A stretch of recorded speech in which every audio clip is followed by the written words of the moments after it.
Quisiera agradecer por esta presentación a mi amiga Marta Luna y Antonio Gutiérrez. Y también quisiera agradecer a Carlos Tapia por esta invitación, por esta oportunidad que me dio para poder intercambiar aquí algo de ciencia con ustedes. Siempre me da muchísimo gusto estar en contacto con gente de México. Tengo un fellow de México.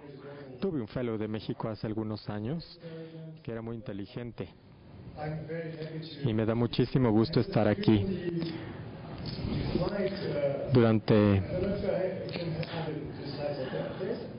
¿Tienen un señalador por casualidad?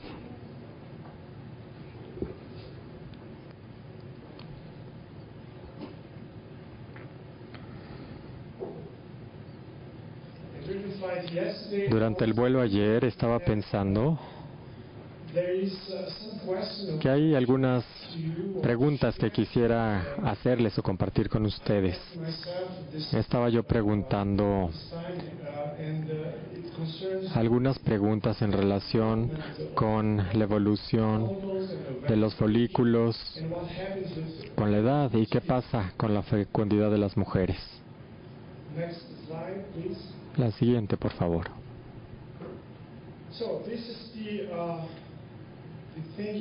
Eso es lo que ustedes ya saben. Todo el mundo lo conoce. Durante el envejecimiento, pues tenemos una caída.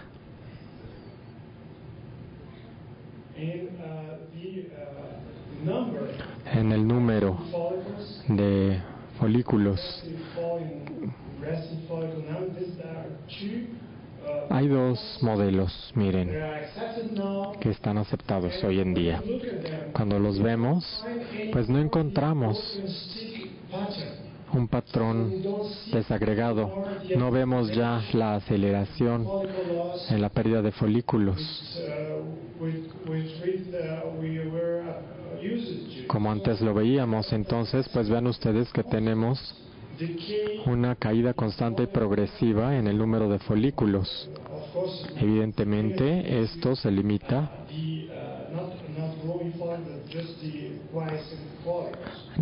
no a los que no crecen, sino a los crecientes. Pero ¿qué sucede? Pues después de la edad de 35 años, básicamente, tenemos aquí estos abortos espontáneos que se incrementan y una caída importante en las tasas de embarazo. Estamos hablando de embarazos espontáneos. Estos caen. La razón por la cual yo me preguntaba esto ayer en el vuelo es cómo es posible que el óvulo de una mujer de 35 años que es competente, de repente se vuelva tan incompetente tan solo en 5 o 6 años más. ¿Qué sucede durante esta fase de la ontogénesis del ovario y de los folículos que pudieran explicar que hay una aceleración de los problemas? Y esta aceleración en la dificultad para concebir no se explica por la caída de estos folículos, porque continuamente vemos que hay un deterioro. Algo más es que durante las tecnologías de reproducción asistida, estos datos podemos aquí verlos y vemos que hay una caída en las tasas de embarazo con la edad.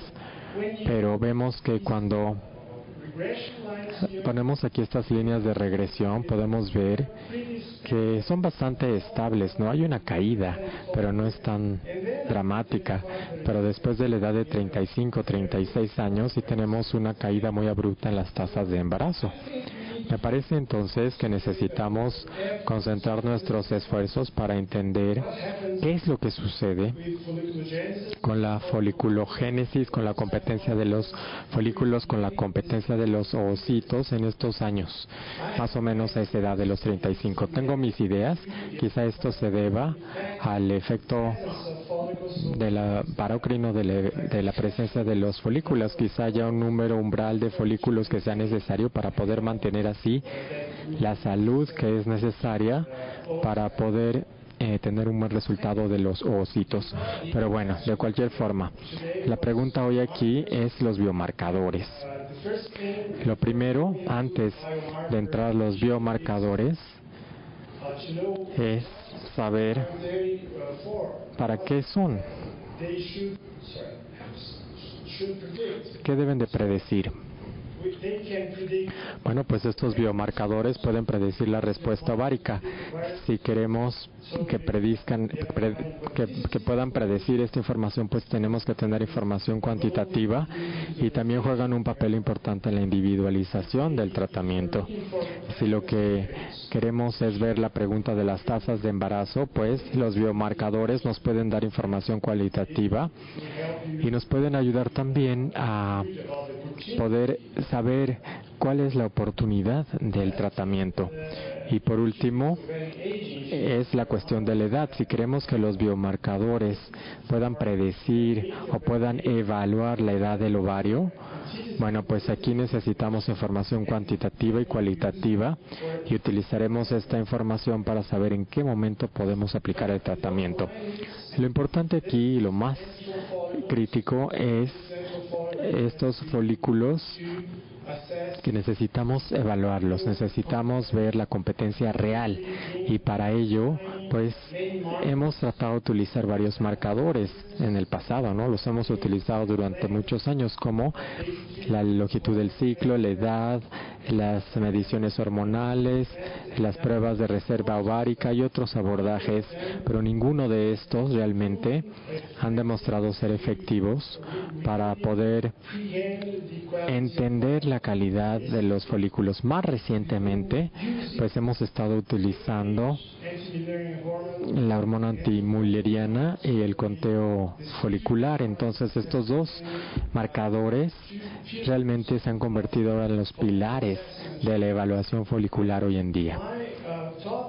Y el tema que voy a tratar con ustedes hoy será para tratar de ver o dar una visión crítica al papel que juegan estos dos marcadores.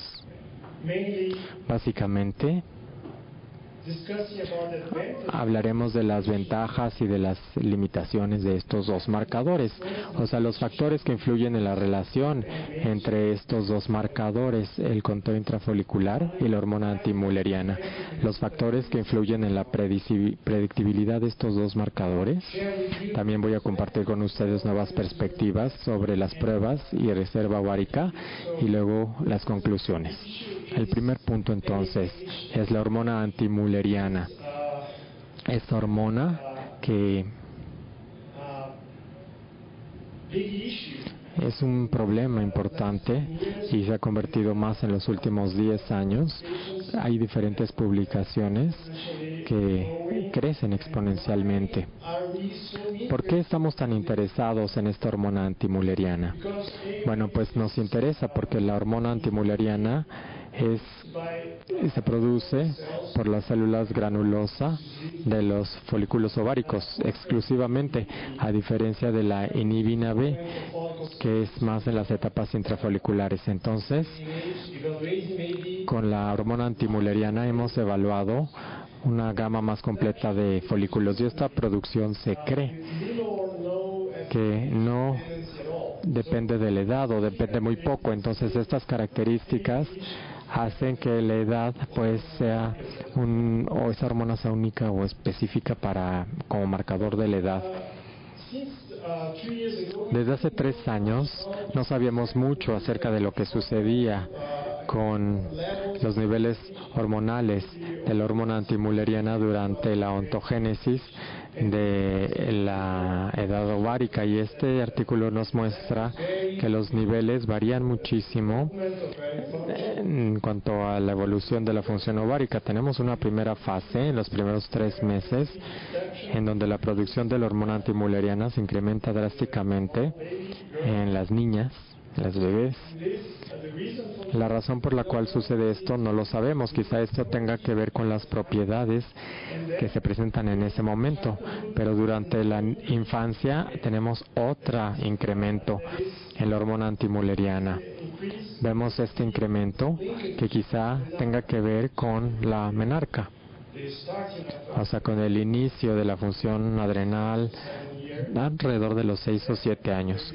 Y luego tenemos una meseta y luego una caída después de que la mujer llega a cierta edad. ¿Qué hace la hormona antimülleriana a la foliculogénesis? Bueno, pues el papel de esta hormona es importante. ¿La producen los folículos?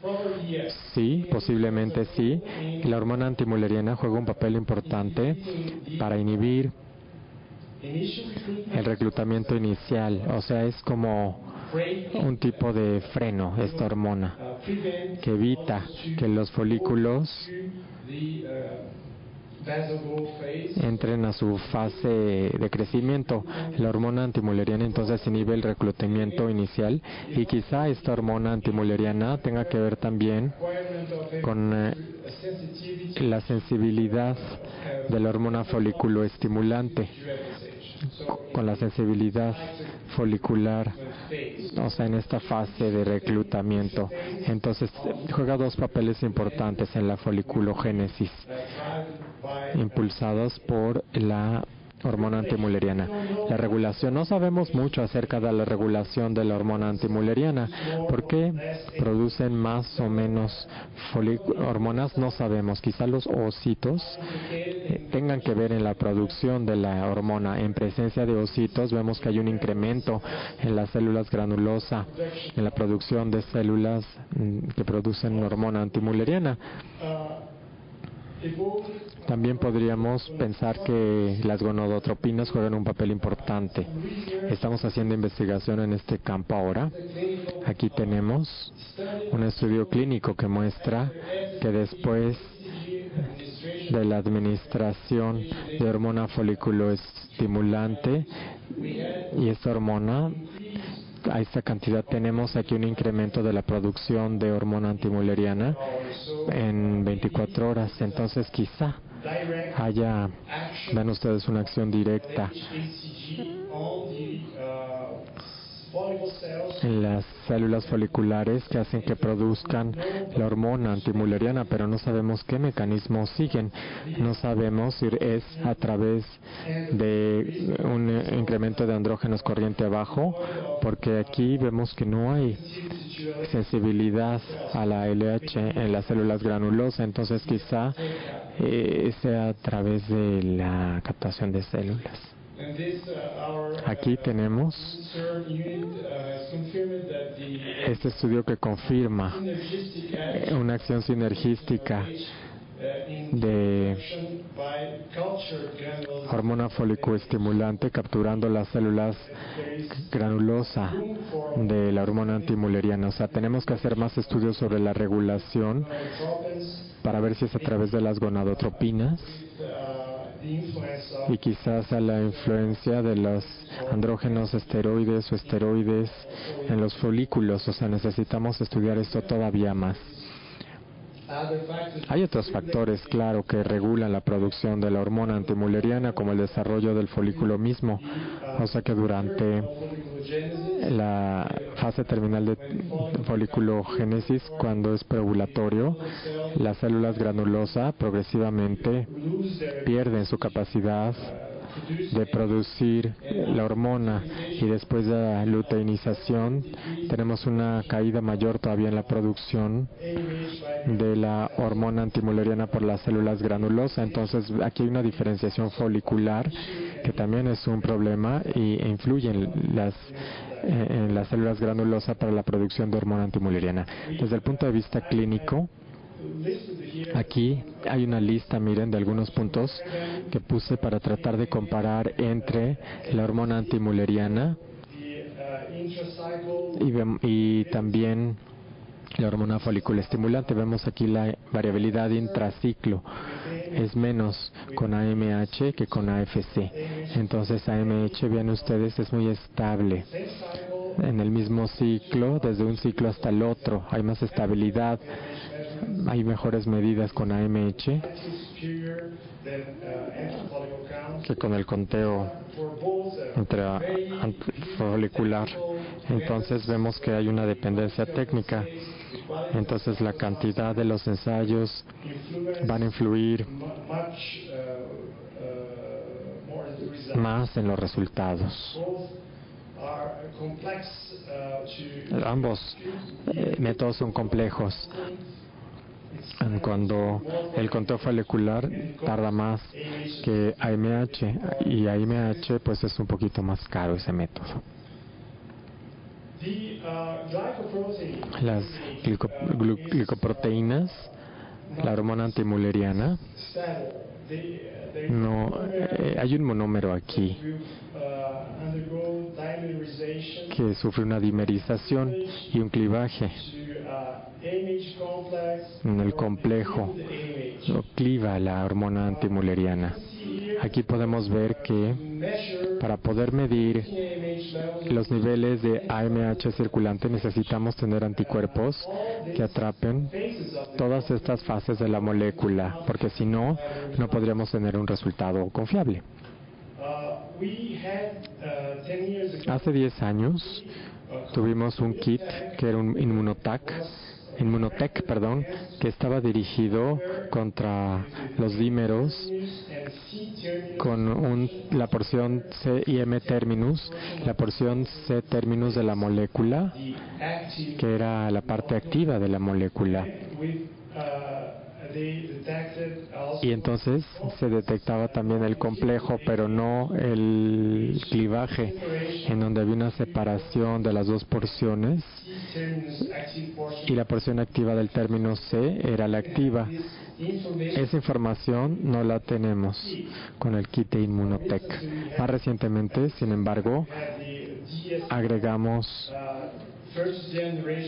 el primer kit de generación DSL para la porción de terminus M, o sea, digamos la parte no activa de la molécula, para detectar parte del clivaje. Y más recientemente agregamos el kit de generación 2 DSL, el DSL Gen 2, para detectar la porción activa de la molécula, para entonces así poder hacer investigación interesante. Pero claro, todavía no tenemos la posibilidad de poder medir nada más esta parte de aquí, C terminus, esa porción del clivaje. Tenemos que trabajar en ello para medir eso específicamente, porque quizá esta sería una forma en que podemos incrementar la confiabilidad durante la medición de la hormona antimülleriana. La diferencia entonces entre los diferentes estándares, utilizar ambos ensayos, Immunotec es uno estándar y de humano, y DSL es bovino. Y luego también hay un problema con la técnica de ELISA, porque depende de la temperatura y depende también del lavado de la placa. Entonces, cuando pedimos una medición de imagen en el laboratorio, pues quizá haya resultados diferentes entre diferentes laboratorios, y ese es un problema para interpretar correctamente los niveles de la AMH. Entonces eso hay que considerarlo. Y lo mismo sucede con el conteo anterofolicular. Estos son los métodos que utilizamos con escáneres. Podemos identificar los folículos. Vemos que hay folículos de todos los tamaños. Y si consideramos que podemos detectar desde 1 hasta 12 milímetros de tamaño de folículos en esta fase, pues podríamos hacernos varias preguntas. O sea, ¿cuál es la detectabilidad de todas las pacientes de folículos de 1 a 2 milímetros? ¿En todas las pacientes podemos verlos? Otra pregunta sería si todos responden de manera similar al tratamiento, a la hormona folículo estimulante. Esta es otra pregunta importante que hay que hacer. Y también hay que ver cuál es la solidez clínica de poder contar tanto folículos pequeños como grandes. Necesitamos saber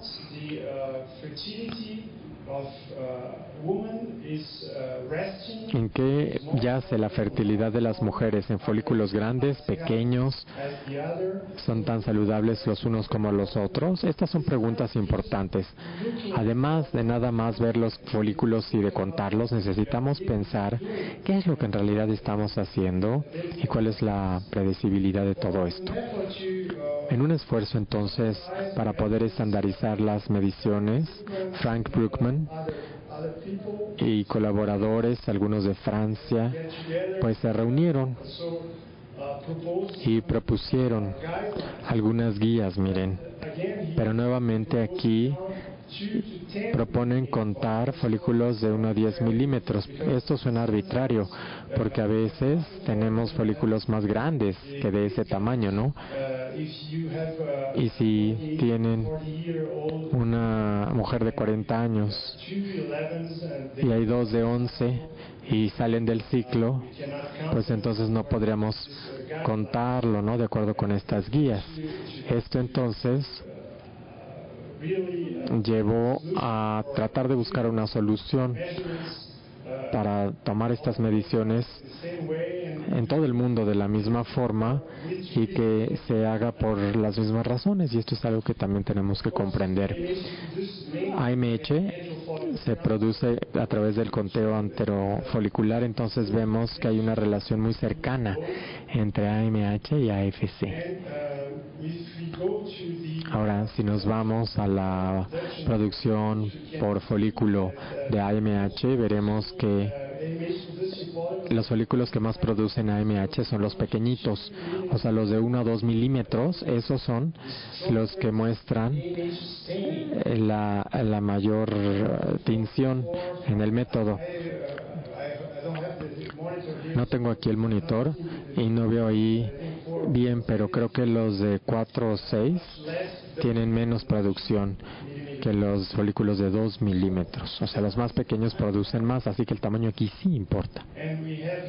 Aquí tenemos los folículos, y los folículos mayores son los que producen menos hormona antimulleriana, y los pequeñitos, como siguen siendo pequeños, pues producen más de la hormona AMH.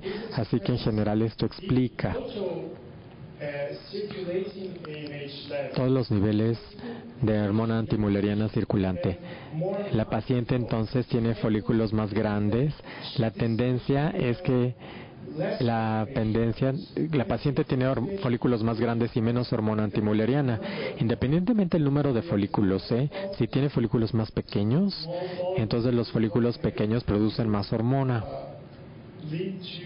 lo cual lleva a mayor nivel de hormona antimulleriana circulante. Una cosa es el tamaño de los folículos, pero otra cosa también es la competencia, la salud de cada uno de los folículos. Entonces el grado de atricia, que no se puede ver en un ultrasonido, podríamos aceptar que algunos folículos sí se pueden ver, otros no, y los que sí se pueden ver, vemos que algunos no pueden producir hormona antimulleriana. Entonces esa es otra cuestión, las variaciones, no nada más en el tamaño, sino en su salud, en su competencia. Y entonces no nada más es el número, sino la competencia. Eso hay que considerarlo, Este artículo es de Anderson y vemos que en el mismo ovario tenemos folículos que producen más o menos hormona antimulleriana, y esto se sucede todo el tiempo. Quizá esto tenga que ver con el tamaño de estos y también con el grado de competencia. O sea, todo en su conjunto. Si consideramos entonces que los niveles de AMH se explican por el número de folículos, pero también por el tamaño y por la salud de los folículos, entonces estamos hablando de una ecuación compleja, ¿no? Es difícil simplemente decir que existe una correlación entre AMH y AFC. El conteo, tenemos que entender que hay factores varios.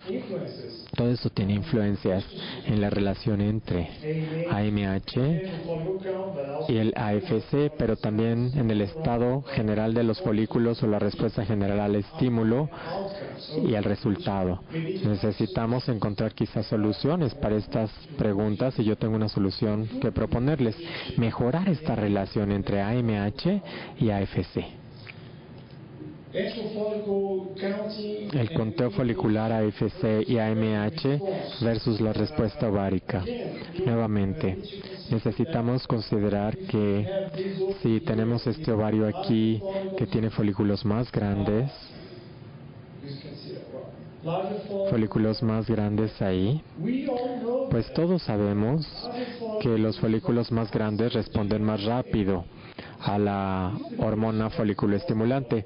Si la paciente tiene más folículos y más grandes y queremos ver qué pasa en el lado contrario, o sea, en el resultado de la estimulación,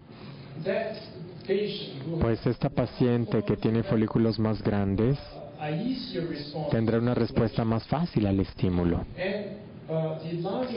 Y los folículos más grandes no van a producir demasiada hormona antimuleriana. Entonces, si relacionamos la producción de hormona antimuleriana con la respuesta variada al estímulo, pues quizá esto pueda ser un problema, ¿no?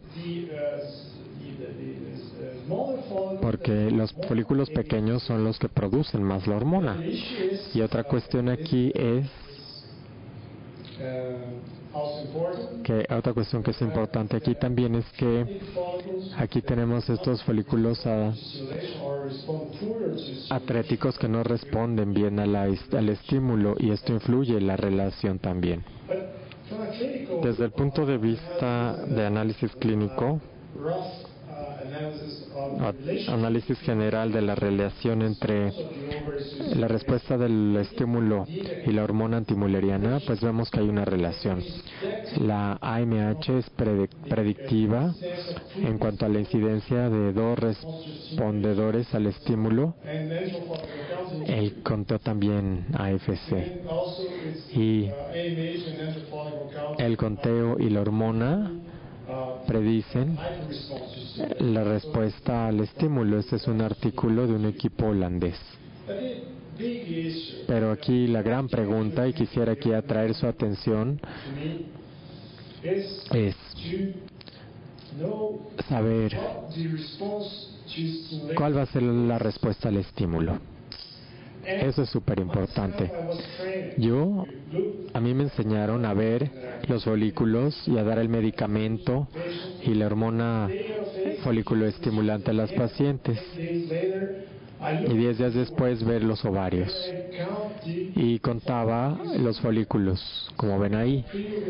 Aquí tenemos folículos preovulatorios. Esta paciente tiene muchos folículos preovulatorios y esta paciente no tiene demasiados folículos preovulatorios. La pregunta entonces es: ¿quién va a ser la mala respondedora? ¿Quién va a ser la mala respondedora? Para mí era evidente. Esta va a ser la buena respondedora y aquí abajo tenemos a la mala respondedora. Sin embargo, en el avión, no en el avión ahora, sino en otro lugar estaba yo pensando, estaba yo diciendo, reflexionando, eso no basta. Quisiera saber quién va a responder mejor a la hormona folículo estimulante. Y me di cuenta que aquí tenemos los folículos que son sensibles a la hormona folículo estimulante. Eso también lo puse en el cálculo. Ahí están los folículos que son sensibles. Me doy cuenta que esta paciente de aquí, que tiene muchos folículos, incluso tiene más folículos al principio del estímulo, y esta paciente tiene menos folículos preovulatorios, pero no tiene tantos AFC al principio del estímulo. Entonces, bueno, dije, ¿por qué no sacamos una relación entre ambas? Y entonces me di cuenta que esta paciente había respondido al estímulo peor que esta de aquí,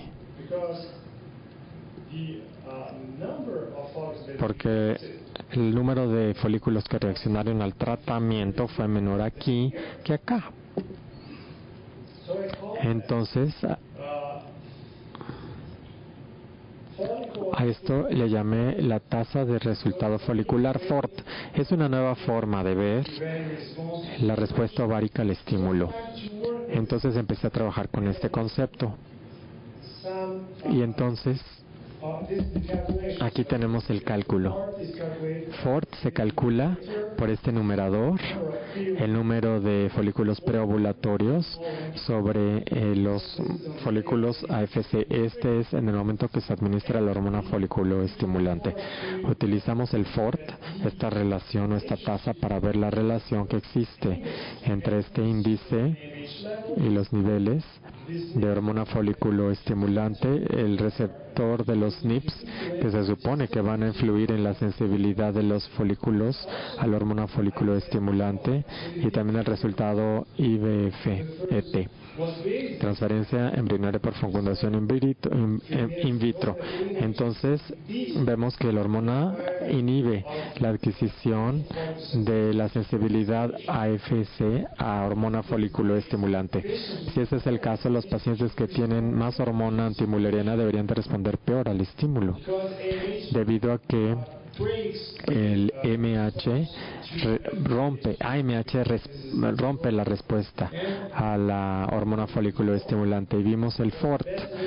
Fue la mejor forma de verla, y encontramos que efectivamente hay una relación negativa entre los niveles de la hormona folículo estimulante y la respuesta.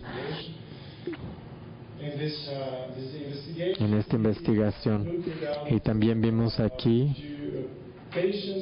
las pacientes que eran portadoras del polimorfismo del receptor FSH, y vemos aquí en las posiciones 680-307, y esto indica la resistencia a la hormona folículo estimulante, pero encontramos diferencia en los niveles de FORT en las portadores del tipo nativo en esta investigación. Y quisiera yo recordarles que estas pacientes de aquí recibieron una alta dosis de hormona folículo estimulante al principio, 300 unidades internacionales. Entonces quizá por eso vimos esta resistencia que tuvo que ver con el polimorfismo del receptor de la hormona folículo estimulante. Y finalmente analizamos también el resultado. La hipótesis era saber más bien si las pacientes que tenían un buen FORT, o sea, una buena respuesta, tenían mejores folículos, y el tener mejores folículos pues las hacía que fuera más fácil para que se embarazaran después de la transferencia embrionaria por fecundación. Entonces pues confirmamos que las pacientes con un FORT malo, un FORT bajo, pues tienen menor tasa de embarazo clínico y menores tasas de implantación, a diferencia de aquellas que tienen un buen FORT. Pero por favor pongan atención a que FORT no es información cuantitativa, es nada más una relación. A veces algunas pacientes con un mal FORT les va mejor con menos folículos,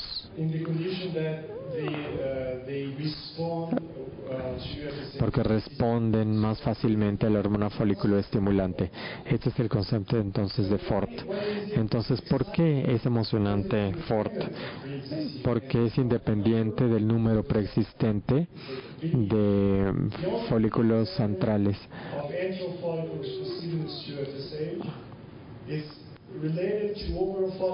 Y también hay que ver la salud. Quizá se trate de un marcador cualitativo del funcionamiento ovárico, y da nueva información sobre las malas respondedoras y la definición del manejo. Cuando consideramos a malas respondedoras, pues hay un debate, ¿no? Hay conferencias de consenso en todo el mundo acerca de lo que es una mala respondedora, y no sabemos, realmente no sabemos qué es una mala respondedora. Con FORT tenemos, sin embargo, una noción más precisa de lo que es una mala respondedora. La respuesta a hormona folículo estimulante no depende del número de folículos preexistentes. Esa es la respuesta real. No podemos pedir al laboratorio que cree folículos antrales porque no es el objetivo del medicamento. El medicamento nada más va a permitir que los folículos antrales entren a la etapa preovulatoria. Esa es la respuesta al estímulo. Una mala respuesta son aquellas que tienen un FORT bajo. Entonces, pues, esta es una noción muy importante, ¿no? También. Pero bueno, regresando al conteo de folículos antrales y las tasas de embarazo, este artículo es de Simon Brewer, del equipo de Frans Broekmans, en Holanda. Y ellos no encontraron una relación entre los dos marcadores y las tasas de embarazo aquí en este análisis. Pero más recientemente salieron algunos artículos, básicamente de Scott Nelson y Antonio Lamarca, mostrando que hay una relación entre los niveles en suero de hormona antimülleriana y las tasas de fertilidad después, independientemente de la edad. Entonces, pues esto abre un nuevo debate sobre la pregunta. No tengo la respuesta aquí, simplemente sí quiero compartir nuevos datos con ustedes. Pero antes recordarles que los dos marcadores, estos niveles hormonales antimüllerianos en suero, que progresivamente caen con la edad, y lo mismo con el conteo folicular antral. Pero la pregunta que hago es, ¿qué sucede con la relación entre ambos marcadores? Cuando una mujer empieza a envejecer, tiene menos folículos y evidentemente sus niveles de hormona antimülleriana son menores. Eso me queda claro, es lógico, pero los folículos que pierden su capacidad de producir hormona antimülleriana, o sea, están presentes pero ya no están competentes. Artificialmente decidí entonces dividir los niveles de hormona antimülleriana entre el conteo folicular antral. Tenemos entonces una producción AMH por folículo. Esto es artificial. Y entonces vi aquí la edad de la paciente. Hay muchísimos casos en donde tenemos aquí grupos de edad de menos de 28 a 32, etcétera. Aquí vemos aquí los diferentes grupos de edad. Entonces muchas pacientes en cada grupo. Y entonces dividimos los niveles de hormona antimülleriana entre el conteo folicular antral y el resultado está aquí, miren. Entonces aquí pues tenemos la tasa. Aquí tenemos 21 nanogramos por mililitro por folículo, 0.21 nanogramos por milímetro por folículo. Y aquí tenemos una reducción. Esto nuevamente reconsidera el hecho de que la hormona antimülleriana también debe ser un marcador cualitativo de la reserva ovárica, no nada más un reflejo de la cantidad de folículos, sino también nos debe dar información acerca de la calidad de los folículos. Y esto corrobora artículos anteriores del 97, en donde medimos AMH en el fluido folicular del folículo preovulatorio y sacamos IVF con el ovocito. Este es un ciclo natural de IVF. Hicimos un IVF con este folículo, obtuvimos el embrión y transferimos el embrión. Aquí tenemos la relación entonces entre los niveles AMH por folículo, el fluido folicular, en los niveles de AMH y también el resultado IVFET. Creo entonces que algo está sucediendo ahí y necesitamos investigarlo. Aquí tenemos nuevos datos para ustedes. Fue una pregunta que tuve durante muchos años, la misma que ustedes tienen. ¿Qué pasa con una mujer de 40 años que tiene muchos folículos. ¿Ya se salvó del declive de su fertilidad? Bueno, pues estudié estos pacientes y aquí seleccioné pacientes únicamente que tuvieran menos de 32 años o más de 38. Y únicamente aquellos que tuvieran menos de 12 folículos antrales o más de 18 folículos antrales en ambos grupos. Entonces aquí tenemos a todas las mujeres con muchos folículos y aquí con menos folículos, y vemos las tasas de embarazos clínicas que más o menos fue igual. La tasa de embarazos clínicos fue igual. No tengo la diapositiva aquí, pero con AMH sería igual. Entonces, nuevamente, vimos la influencia de la edad en la capacidad de poder concebir un bebé. Y esto indica que incluso si la edad o el conteo folicular antral es normal o elevado, la probabilidad de embarazarse es la misma aquí. O sea que la edad más allá de los 38 años juega un papel muy importante.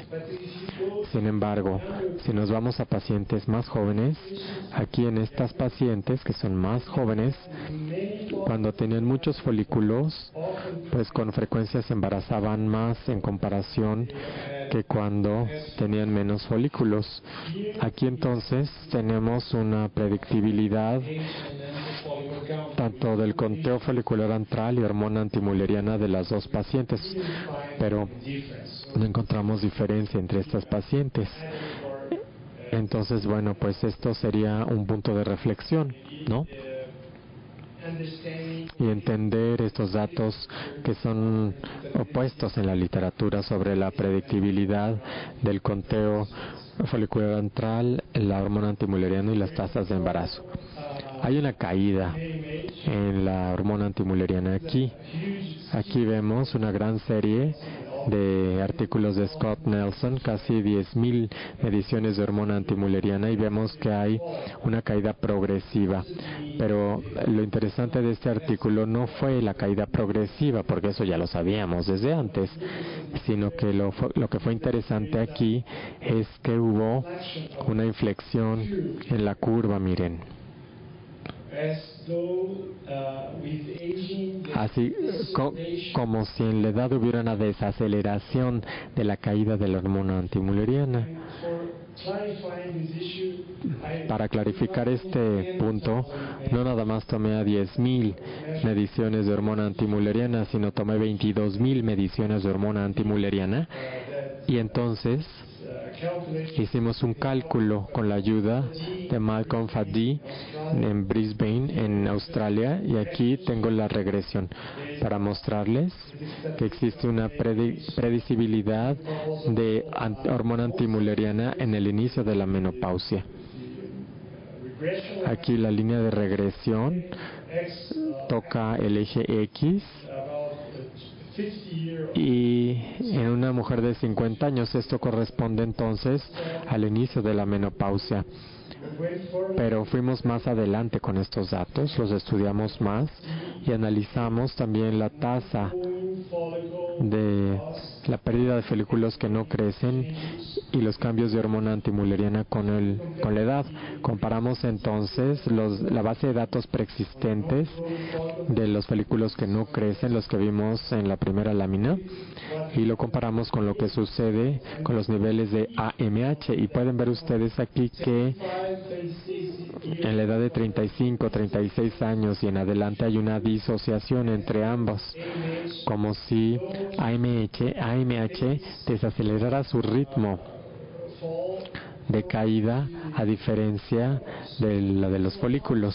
¿Cómo poder entender esto entonces?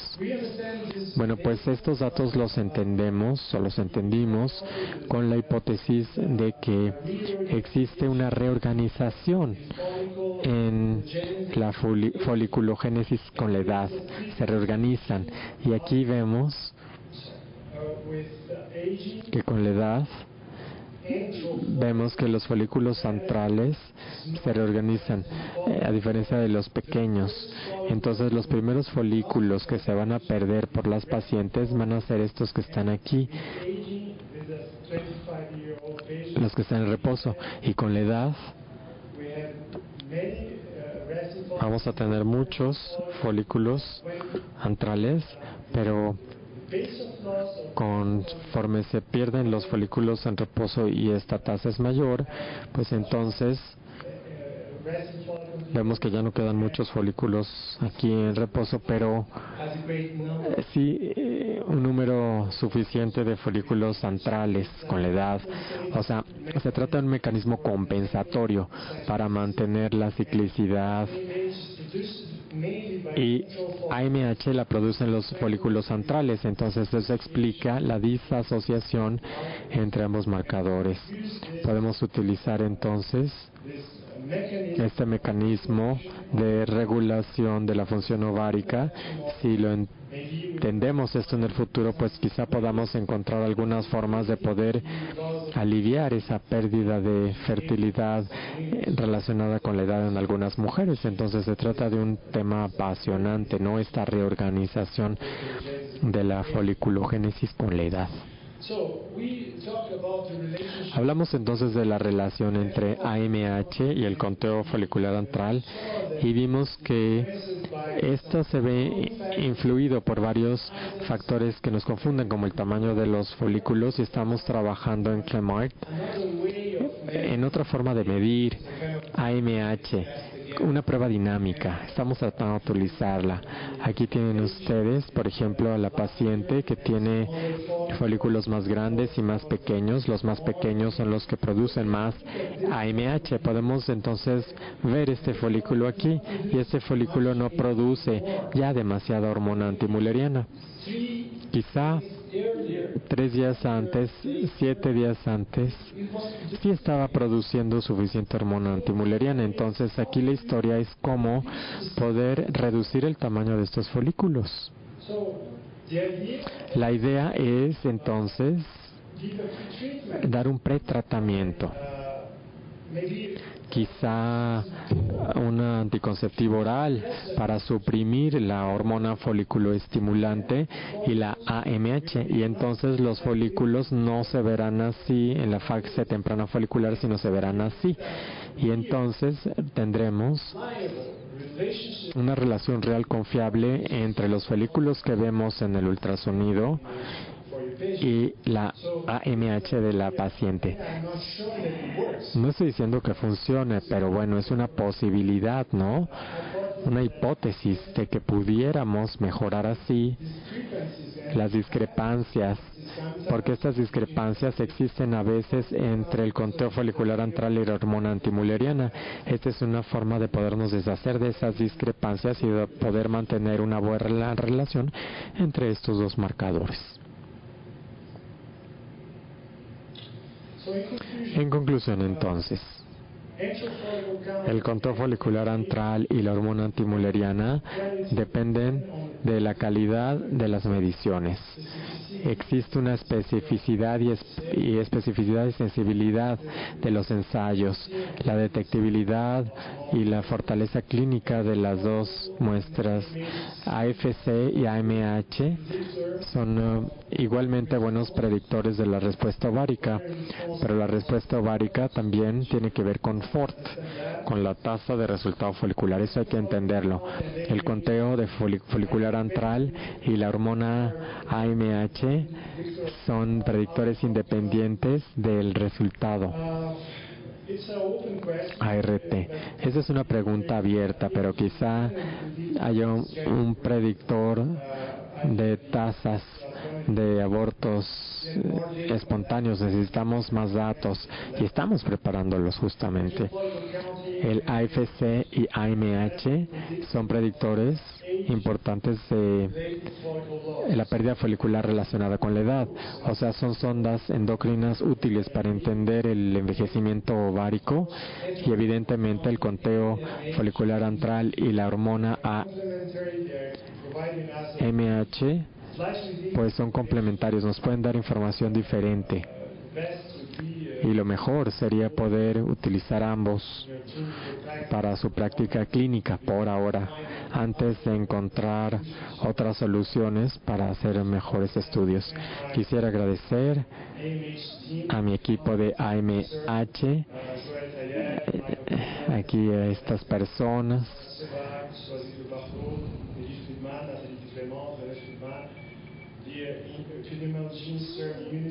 a la unidad de epidemiología, al laboratorio ILU en París y a Malcolm Faddy también de Brisbane en Australia, por la verdad haber hecho posible poder obtener todos estos resultados. Muchas gracias.